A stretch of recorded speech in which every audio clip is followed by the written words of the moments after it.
A delegation of Nordic parliamentarians from Finland, Sweden, Denmark, Norway and Iceland visited the International Nordic University in Tashkent. This visit was part of 150th anniversary assembly of the Inter-Parliamentary Union held in Central Asia for the first time.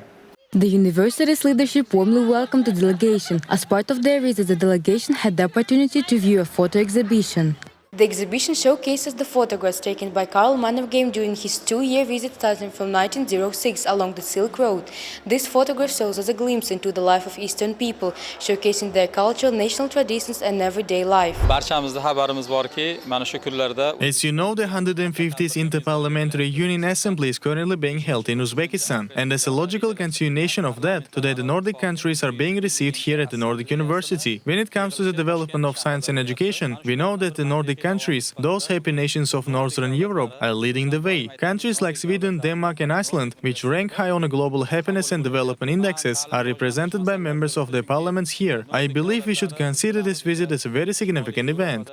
Following the visit, the Nordic parliamentarians also reflected on the participation in the 150th anniversary assembly of the Inter-Parliamentary Union. They highlighted key topics discussed during the session, including climate change, the ethical use of the artificial intelligence and the importance of international parliamentary cooperation in addressing global challenges. We know the importance of the work against climate change, and we see that Uzbekistan is going the right way if we are thinking human rights, women's rights. We have talking lots of the young people. One of the important things we have been dealing with is a resolution for sustainable development.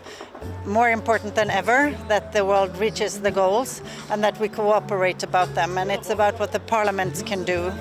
AI is a very important issue coming up. There are so many possibilities, but of course also things that parliaments and governments need to take into account in order to deal with it in the best way.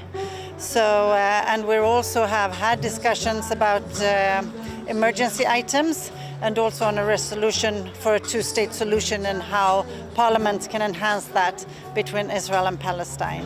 Yes, we are always trying to exchange from fossil energy to the green energy more and more. So we are always talking about it. And the second important part that we need to is that we can see, for example, in Iceland, we can see the climate changes happening really fast. Our glacier is melting and we have natural disasters because of this. So we have to adapt to the situation as it is now also, not only to take part of reducing it, but also we have to take actions to prevent the civilians living in an area that is prone to natural disasters because of climate changes. The Parliament can lead by an example of how we talk, how we speak, how we set the legislation. So it's a really important role that we have. The delegation expressed their gratitude in the Nordic Diplomatic Expressions book, marking the successful visit and strong cultural ties between Uzbekistan and the Nordic countries.